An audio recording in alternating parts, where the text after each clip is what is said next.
क्या विजेंद्र प्रताप सिंह इस मायावी जंगल से मुक्त हो चुके हैं? नहीं युवराज, रूपनगर के इस मायावी जंगल में एक बार जो आ गया वो कभी लौट के नहीं जा सकता। अब ये परिपराग्नि कौन है? हमने आज के पूर्व तो उसके बारे में कभी नहीं सुना था। मैंने भी पहले उसे कभी नहीं देखा है। एक साथ तीन तीन युवराज को उपहार में प्राप्त करके मंत्रीवर खुशी से फूले नहीं समाएंगे। भाग्य भी हमारा साथ दे रहा है। दूर दूर तक कोई मानव की शादी नहीं दे रही जिससे रूपनगर का पद पूछा जा सके। पता नहीं कहाँ आ गया हूँ, कुछ समझ में नहीं आ रहा। हुजूर, मैं तो यहीं की रहने वाली हूँ, किंतु ये पथिक मुझसे चंद्रमुखी के राज्य का पद पूछ रहे थे। किसी भी परिस्थिति में परमवीर सिंह और लोहा सिंह मिलकर विजेंद्र प्रताप सिंह और उनके भाई सूर्य प्रताप सिंह को कोई हानि ना पहुंचा सके। अगर आप लोग नहीं मिलते तो पता नहीं कब तक मैं इस मायावी जंगल में भटकता रहता। यदि आपने उनसे मिलने का निर्णय ले ही लिया है, समझ लीजिए कि चंद्रमुखी का वो फूल आपने प्राप्त कर लिया है। अवश्य इसमें कोई रहस्य है, अन्यथा इतने सैनिकों के पहरे पर रहने के पश्चात यहां से मनुष्य तो क्या, वायु भी बचकर नहीं निकल सकती।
लोहा सिंह, देखो वो भयानक पशु हमारे सैनिकों को मारता चला जा रहा है।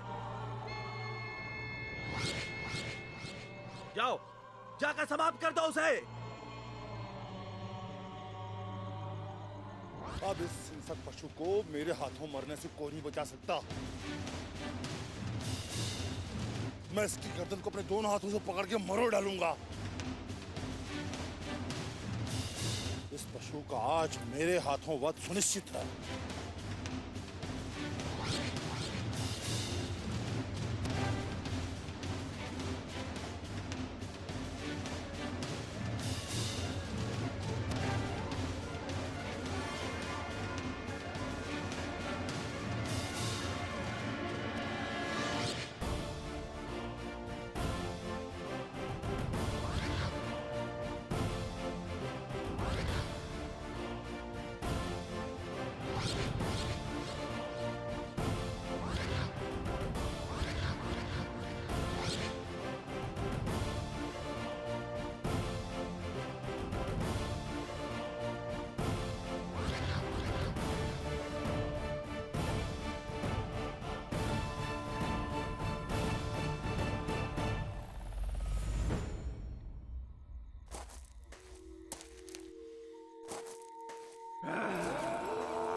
ये क्या?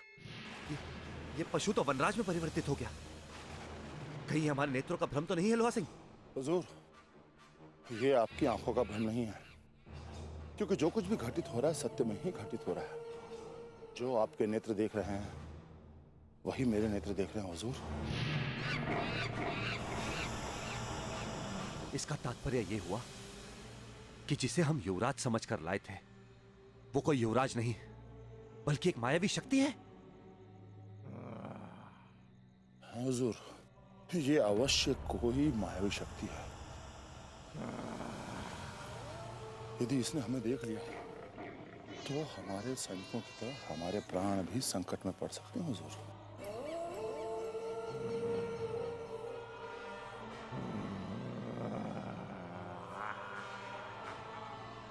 तुम ठीक कह रहे हो लोहा सिंह।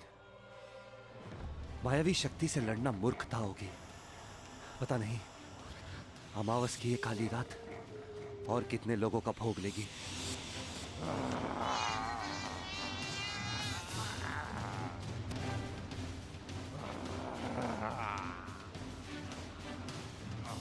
हमें शीघ्र से शीघ्र महल पहुंचकर भाई जी को इस मायावी शक्ति के बारे में बताना होगा। चलो।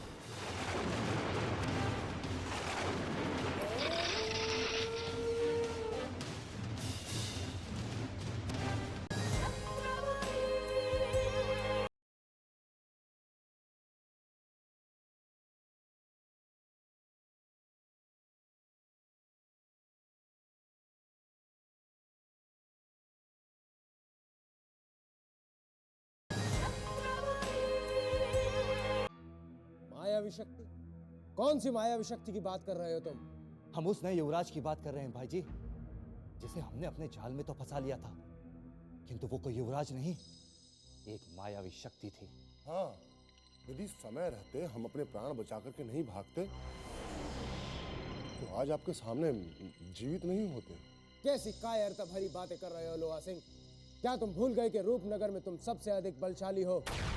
जो लोहा सिंह हाथी के समान शक्ति रखता है वो एक साधारण युवराज से हार गया। वो कोई साधारण युवराज नहीं था भाई जी, उसे एक भयानक पशु से मनुष्य बनते हुए हमने अपने नेत्रों से देखा है। लोहा सिंह बिल्कुल सत्य कह रहा है, आप हमारा विश्वास कीजिए। हम आपके सामने कभी असत्य नहीं बोल सकते। सैनिकों पर आक्रमण करने के पश्चात उस मायावी शक्ति ने हम पर भी आक्रमण कर दिया था।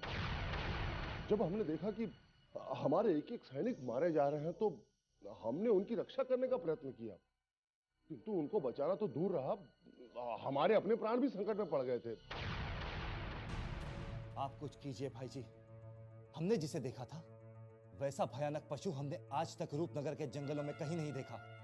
घबराओ नहीं, उसका पता भी शीघ्र चल जाएगा, किंतु उससे पहले हमारे लिए यह जानना आवश्यक है रूपनगर के वनों में हमारी मायावी शक्तियों के होते हुए किसने हमें अपनी माया दिखाने का साहस किया है? सदियों से मायावी शक्तियों पर हमारा राज चलता आया है। फिर ये कौन सी नई मायावी शक्ति है जिसने हमें चुनौती देने का साहस किया है? इसका पता तो आपकी मायावी दासियां ही लगा सकती है भाई जी, किंतु हमें ऐसा लगता है कि हमारे शत्रुओं ने हमें डराने के लिए कोई नई चाल चली है। अवश्य रूपनगर के बाहर किसी महाशक्ति से संपर्क करके हमारे शत्रुओं ने हमारे खिलाफ कोई षड्यंत्र किया है। हमें भी ऐसा ही प्रतीत होता है परमवीर, किंतु हम अपने शत्रुओं के षड्यंत्र को सफल नहीं होने देंगे। रूपनगर के जंगल में यदि किसी मायावी शक्ति का राज होगा तो वो उसी का होगा जो हमारे अधीन होगी। बाहर से आई हुई किसी भी माया को हमारी सेविकाएं समाप्त कर देंगी। हमें आपकी मायावी शक्तियों पर पूरा भरोसा है भाई जी। वन क्षेत्र में तो हम सैकड़ों योद्धाओं को ललकार सकते हैं, किंतु मायावी शक्तियों पर हमारा कोई वश नहीं चलता। आप तत्काल कोई ऐसी योजना बनाइए जिससे उस मायावी युवराज को परास्त किया जा सके, अन्यथा हमें और भी अधिक हानि उठानी पड़ सकती है। हानि अब हमें नहीं अपितु उसे उठानी पड़ेगी जिसने हमारे सैनिकों को मारा है। लोहा सिंह, जाओ और हमारी सेविकाओं को आदेश दो कि हमने उन्हें याद किया है। कमौलिका, मेनका और निशाचरी के होते हुए हमें चिंता करने की कोई आवश्यकता नहीं है। उनसे कहो कि तत्काल हमारे गुप्त स्थान पर आकर हमसे मिलें। जो आज्ञा अन्नदाता।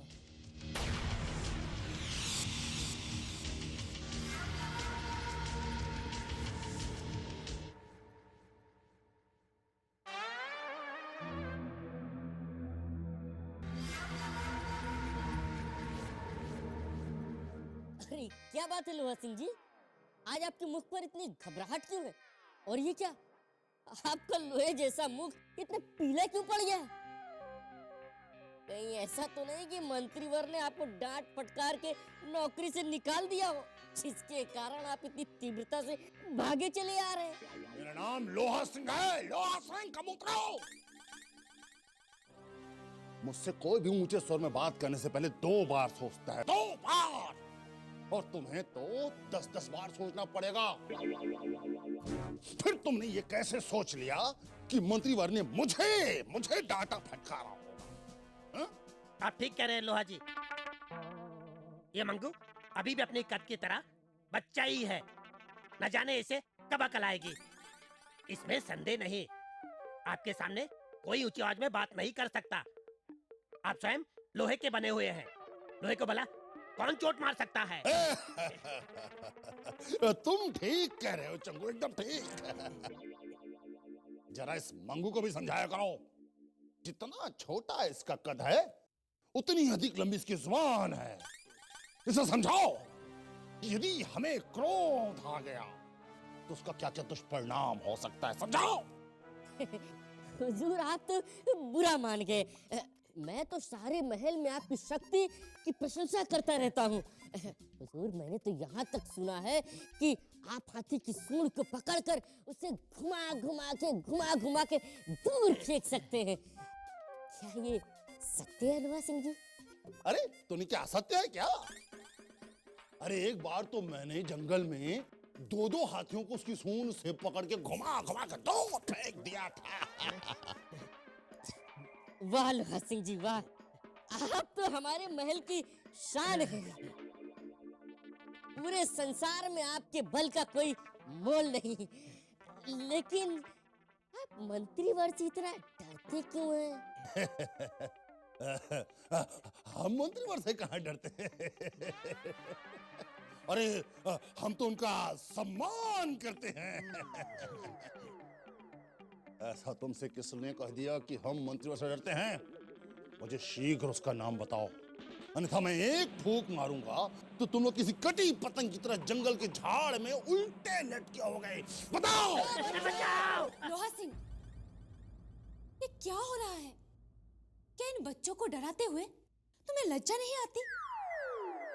लड़ाई से पूर्व बराबर का जोड़ीदार तो देख लिया करो। अरे मैं इन चूहों से क्या लड़ूंगा कलावती? ये दोनों मुझे चिढ़ा रहे हैं।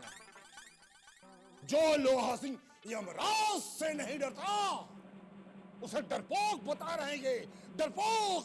क्या डरपोक बता रहे हैं? क्यों चंगू मंगू? तुम दोनों ने इतने लंबे चौड़े मनुष्य को डरपोक कैसे समझ लिया? जो मनुष्य अकेले ही 10 व्यक्तियों का भोजन ढका जाता है, उसे तुमने डरपोक कैसे समझ लिया? जब ये मंत्री वर्ग के कक्ष से बाहर आ रहे थे तो इनके मुख पे डर के मारे हवाइयां उड़ रही थी, इसलिए हमने सोचा कि इनको मंत्री वर्ग ने डांट दिया होगा। हाँ, हमने बस इतना ही पूछा था कि इन्होंने हमारी बोलती बंद कर दी। लोहा सिंह जी, ये दोनों बच्चे कह तो ठीक ही रहे हैं। हम भी देख रहे हैं, आपके मुख पर अभी भी भय की लकीरें छाई हुई है। क्या हुआ है हमें बता दीजिए, हम किसी को नहीं बताएंगे। अरे क्या कलावती, तुम ही इन दोनों की बातों में आकर के मुझे नीचा दिखाने का प्रयत्न कर रही हो। अरे ये दोनों तो बिना किसी कार्य के अपने सरकार की तरह दिन में महल में इधर से उधर घूमते रहते हैं। आज तो ये दोनों तुम्हारी वजह से बच गए, लेकिन आइंदा अगर इन्होंने मुझसे मुंह लगाने की कोशिश की तो मैं इनके छोटे छोटे मस्तिष्क को अपने मुक्के के एक ही प्रहार से किसी नारियल की भांति तोड़ दूंगा, समझे? मंगू, लोहा सिंह कलावती जी के सामने हमें ना सुना गया।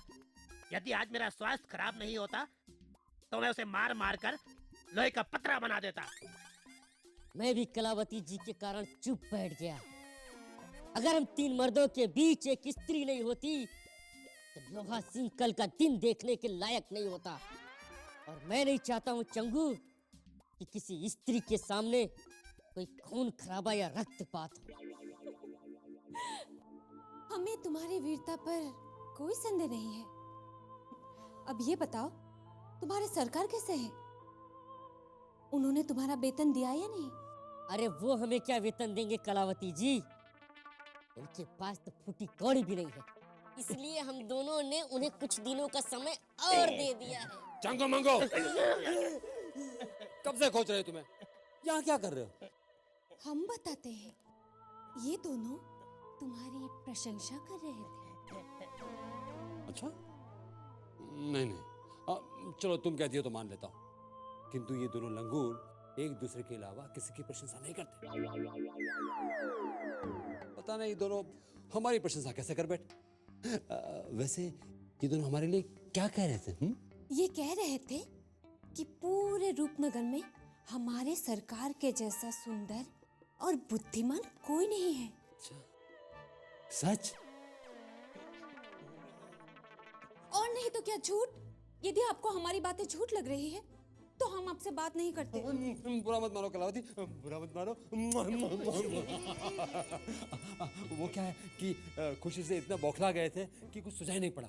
वैसे हम एक बार हमारे पिताश्री को झूठा साबित कर सकते हैं, पर तुम्हें कभी झूठा नहीं समझ सकते। हाँ, किंतु महल में ये चर्चा हो रही है कि तुमसे बड़ा झूठा मनुष्य पूरे रूपनगर में कोई नहीं है।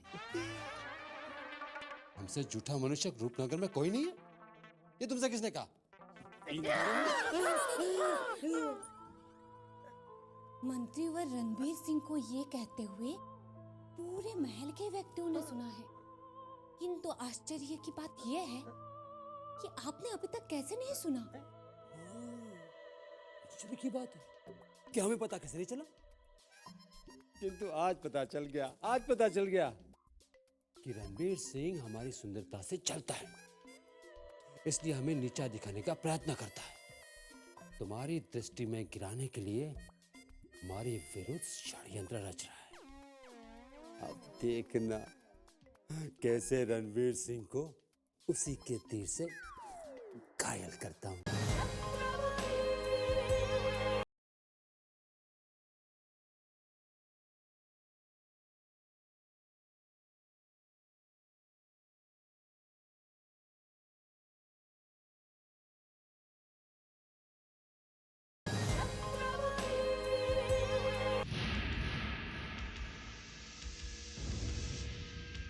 हमें ज्ञात हुआ है कि रूपनगर के वनों में किसी मायावी शक्ति ने प्रवेश किया है। यदि ये सत्य है तो तुम तीनों ने हमें इसकी सूचना क्यों नहीं दी?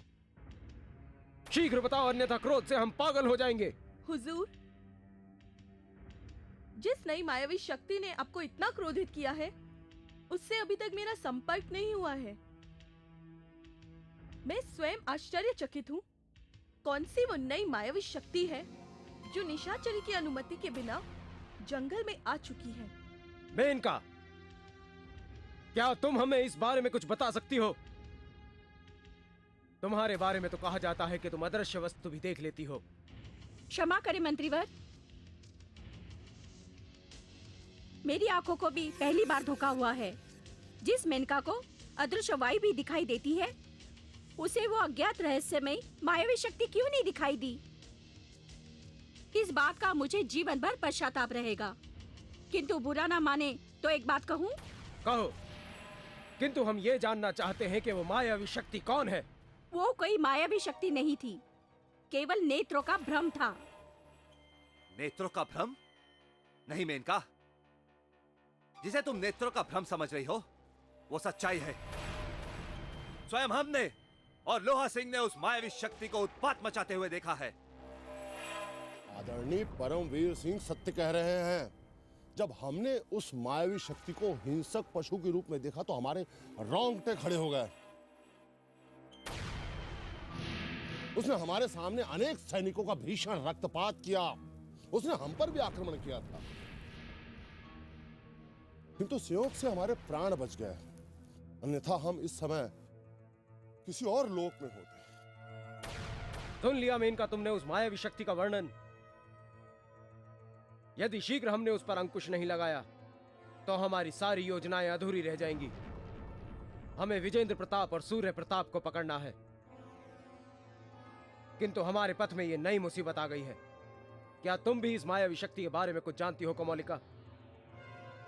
तुम्हारे बारे में तो कहा जाता है जो सबकी दृष्टि से छुपा रहता है उसे तुम देख लेती हो। ये सत्य है हुजूर।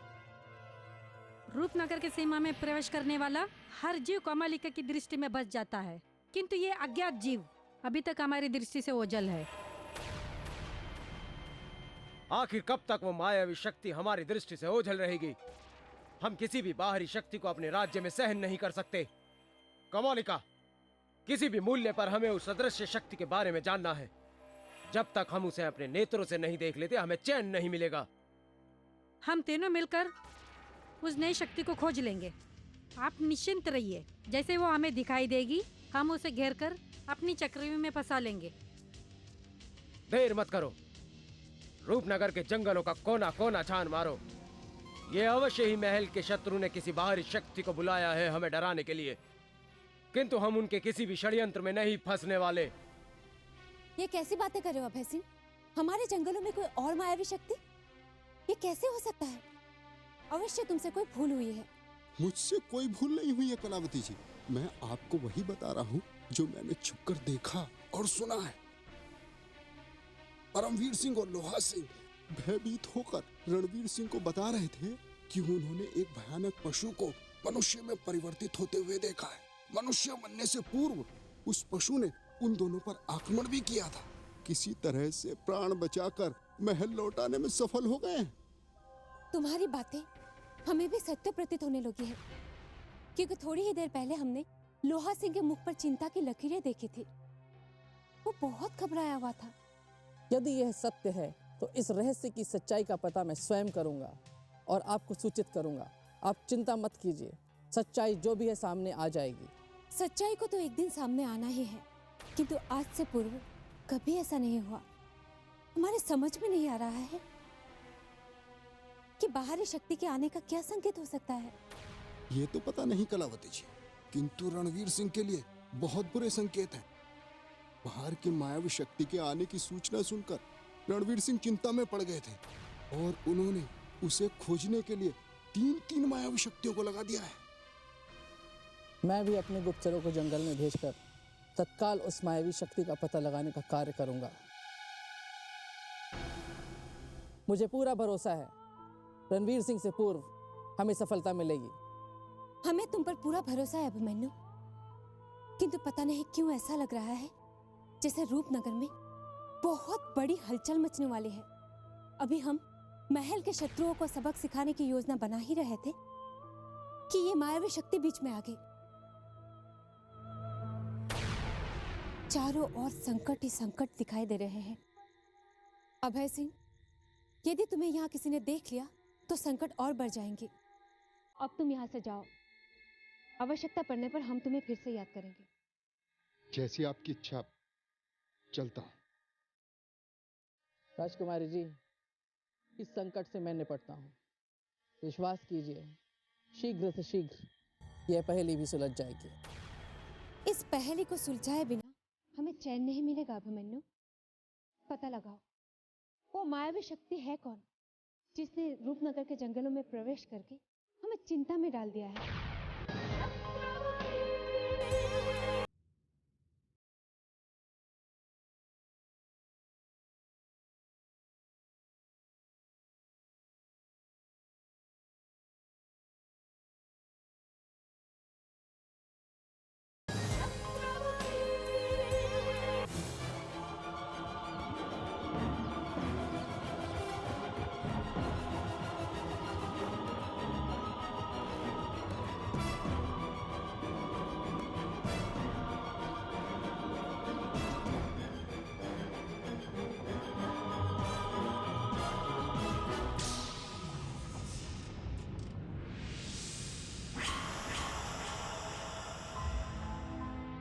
इस भयानक जंगल में ये युवती अकेले क्या कर रही है?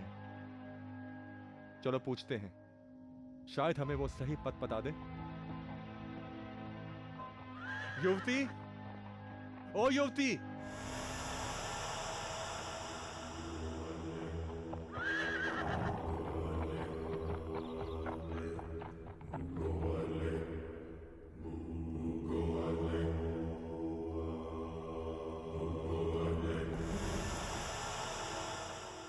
कौन हो तुम? इस भयानक जंगल में अकेले क्या कर रही हो? तुम्हें इससे क्या मतलब? पहले तुम बताओ कि तुम हो कौन और रूपनगर के इस जंगल में कहां से आए हो और क्या कर रहे हो? मैं अलकापुरी का युवराज हूँ। अपनी माँ को दिया हुआ वचन पूरा करने के लिए रूपनगर की ओर निकला था, परंतु इस जंगल की मायावी भूल भुलैया में फंस गया हूँ। 21 मनुष्य में से ये एक मनुष्य तो मुझे आसानी से मिल गया है। यदि इसे टस कर समाप्त कर डालूं तो अघोरी भैरवनाथ अति प्रसन्न हो जाएगा और इसके पश्चात 20 मनुष्य को समाप्त करना शेष रह जाएगा। यदि मैंने इस मनुष्य को टस कर समाप्त कर दिया तो शिवा क्रोधित हो जाएंगे। कोई ऐसा कार्य करना पड़ेगा जिससे हमारी मुक्ति का पद भी मिल जाए और इस मनुष्य को डस के समाप्त भी न करना पड़े। तुम उत्तर क्यों नहीं दे रही? विश्वास करो, मैं यहाँ किसी को हानि पहुंचाने नहीं आया हूँ। मैं अपना कार्य पूरा करना आया हूँ। युवती, अगर तुम मुझे रूपनगर का सही पथ बता दो तो मैं तुम्हारा ये उपकार जिंदगी भर नहीं भूलूंगा। इसमें उपकार कैसा युवराज? भटके हुए पथिक को पथ दिखलाना तो हम वनवासियों का धर्म है। मैं तुम्हारा पथ तुम्हें अवश्य बताऊंगी। शीघ्र बताना युवती। अब हमें यह जंगल शमशान सा दिखाई दे रहा है। हर जगह मृत्यु ही मृत्यु दिखाई दे रही है। अब तुम्हें मृत्यु नहीं, अभी तो जीवन का पथ दिखाई देगा। यहाँ से सीधा उत्तर की तरफ जाते जाओ, वहां तुम्हारा लक्ष्य तुम्हें अवश्य प्राप्त हो जाएगा। लक्ष्य को प्राप्त कर लूंगा, इसका मतलब मैं रूपनगर पहुंच जाऊंगा? रूपनगर पहुंचना इतना आसान नहीं है युवराज। उत्तर की दिशा जाते समय तुम्हें एक महात्मा मिलेंगे, महात्मा भैरवनाथ। महात्मा? तुम बस उन पर भरोसा कर लो, वो तुम्हारी सहायता भी करेंगे और स्वयं ही तुम्हें रूपनगर की सीमा पर पहुंचा देंगे। मुझे पहली बार किसी ने सही मार्गदर्शन दिया है। मैं तुम्हें कभी नहीं भूलूंगा युवती, और यदि अवसर मिला तो मैं तुम्हारे इस उपकार का बदला जरूर चुकाऊंगा। अच्छा, अब मैं चलता हूं।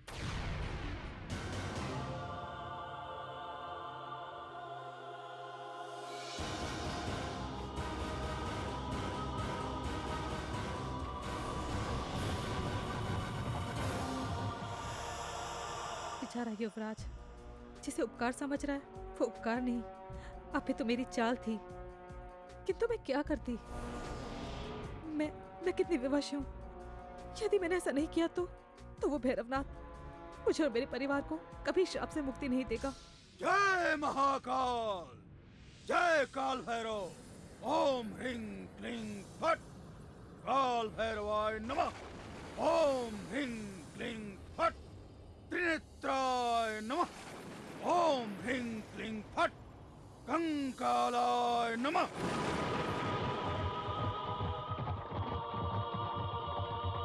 आवाहन काल भैरव का। जय महाकाल। ओम ह्रीं क्लीं फट काल भैरवाय नमः।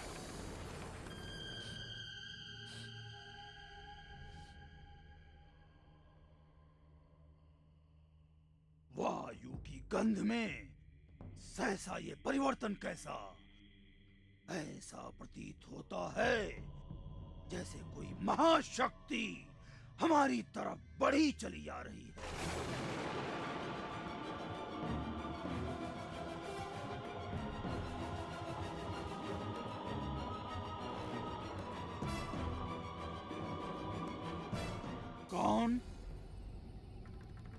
कौन आ रहा है ये अश्व पर सवार होकर?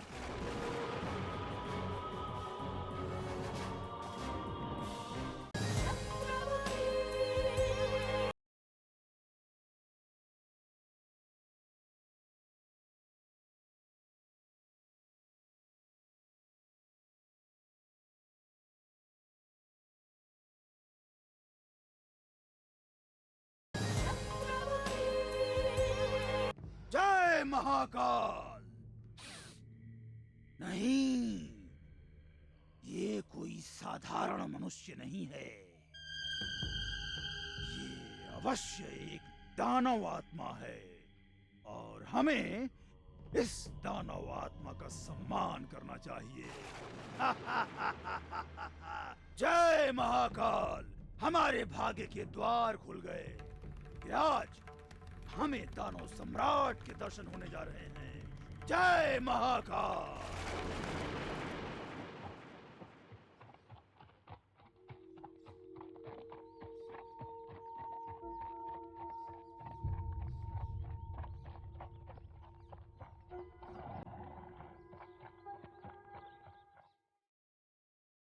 वो युवती ठीक कह रही थी।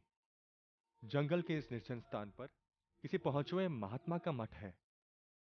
मुझे शीघ्र ही उनसे मिलकर अपने लक्ष्य तक पहुंचना चाहिए।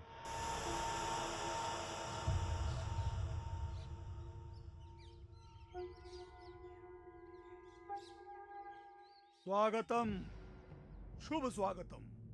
पधारिए, पधारिए।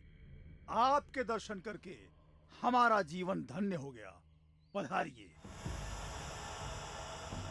बाबा, ये आप क्या कह रहे हैं? मैं तो केवल एक साधारण मनुष्य हूं। आपके दर्शन पाकर स्वयं को भाग्यशाली समझ रहा था। आप मुझे इतना सम्मान क्यों दे रहे हैं? क्योंकि आप इस सम्मान के उचित पात्र हैं। आप एक साधारण मनुष्य नहीं हैं। विराजिए, आइए। आपके आ जाने से हमारा ये तांत्रिक मठ पवित्र हो चुका है। आइए। ये क्या हो रहा है? उस युवराज को ये भैरवनाथ इतना सम्मान क्यों दे रहा है? आप खड़े क्यों हैं? विराजिए दानव सम्राट। आप इस संसार में उपस्थित सभी दानवों के सम्राट हैं। हमने अपनी दिव्य दृष्टि से आपको पहचान लिया है। अब आपका आशीर्वाद प्राप्त होते ही हम रूपनगर और रूपनगर की समस्त मायावी शक्तियों के सम्राट बन जाएंगे। जय महाकाल। बाबा, आपकी दृष्टि अवश्य धोखा खा गई है। मैं तो केवल एक साधारण पथिक हूं और सहायता की एक छोटी सी आशा लेके आपके पास आया हूं। भटका हुआ पथिक।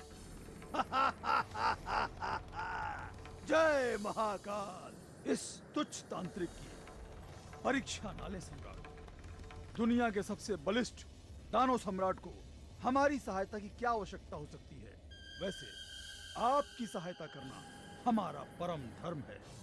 आज्ञा कीजिए, क्या भोग चढ़ाऊं? आप किसी मनुष्य का रक्त ग्रहण करेंगे या किसी पशु का? नहीं बाबा, मुझे कुछ नहीं चाहिए। मुझे केवल रूपनगर का पथ बता दीजिए। मुझे वहां शीघ्र से शीघ्र पहुंचना है। दानव सम्राट इच्छा बलियसी। दानव सम्राट, आपकी इच्छा का विरोध तो देवता भी नहीं कर सकते हैं। हमारा अहोभाग्य कि आपने मुझ जैसे सेवक से रूपनगर का मार्ग पूछा। पूर्व की इस दिशा में रूपनगर का पथ जाता है। अन्य कोई आदेश हो तो वो भी तत्काल बताएं। नहीं बाबा, बस मुझे इतना ही जानना था। आपने पता नहीं मुझे क्या समझ लिया है। पथ बताने के लिए धन्यवाद। मैं चलता हूं। आप धन्य हैं दानव सम्राट, आप धन्य हैं।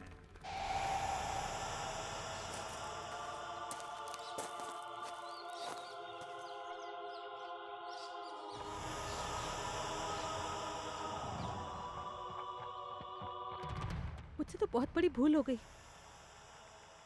जिस युवराज को मैंने एक साधारण मनुष्य समझकर भैरवनाथ के मठ पर भेजा था, वो तो कोई महान शक्ति निकली। और जिस महान शक्ति को भैरवनाथ पूछता हो, वो शक्ति अवश्य ही मुझे इस श्राप से छुटकारा दिला सकती है।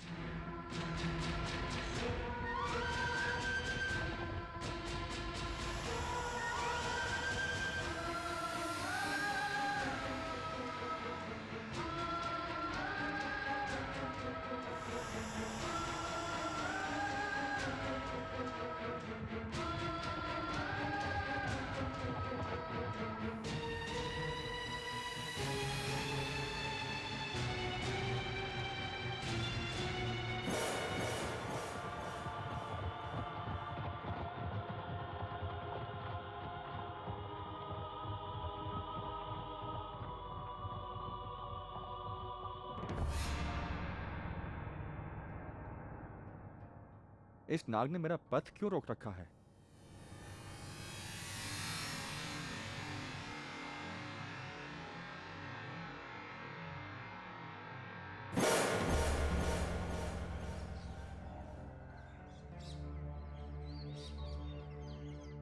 प्रणाम। आपको शत शत प्रणाम महान आत्मा। कौन हो तुम? नागिन से स्त्री बनकर मेरे पथ में क्यों आई हो? मैं एक अभागी युवती हूँ जिसे अघोरी भैरवनाथ ने सर्प की योनि का श्राप देकर घुट घुट कर जीने के लिए विवश कर दिया है। मैं और मेरा पूरा परिवार इस सर्प की योनि में पड़े पड़े रक्त के आंसू बहा रहे हैं। यदि आप चाहें तो हमें मुक्ति मिल सकती है। किंतु कैसे? मेरे पास ऐसी कोई शक्ति नहीं है जिसके बल पर मैं तुम्हें मुक्त करा सकूं। आप तो अति शक्तिशाली हैं, किंतु आप अपने भीतर की शक्ति को नहीं जानते। यदि आप चाहें तो आपके एक आदेश पर वो अघोरी भैरवनाथ मुझे और मेरे परिवार को श्राप से मुक्त कर सकता है।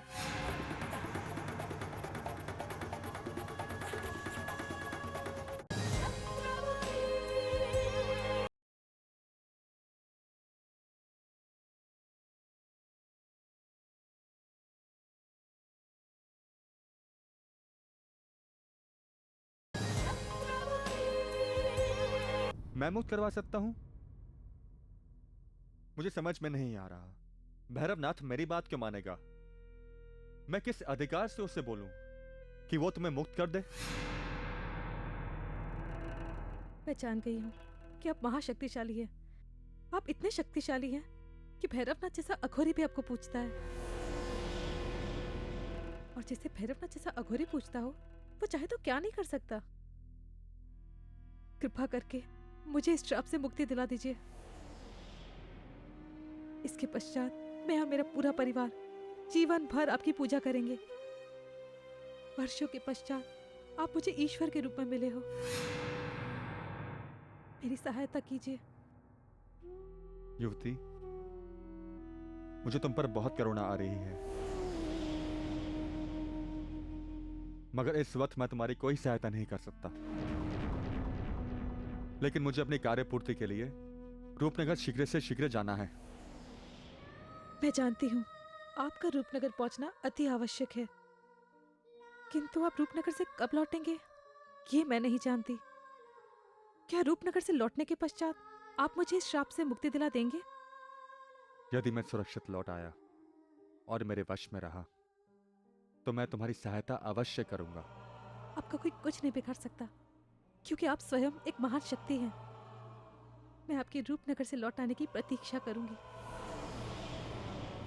लगता है ये वही मायावी शक्ति है जिसे खोजने का आदेश मंत्रीवर ने दिया था। तत्काल ही जाकर इस मायावी शक्ति का पथ रोकना होगा। ये 2 दिनों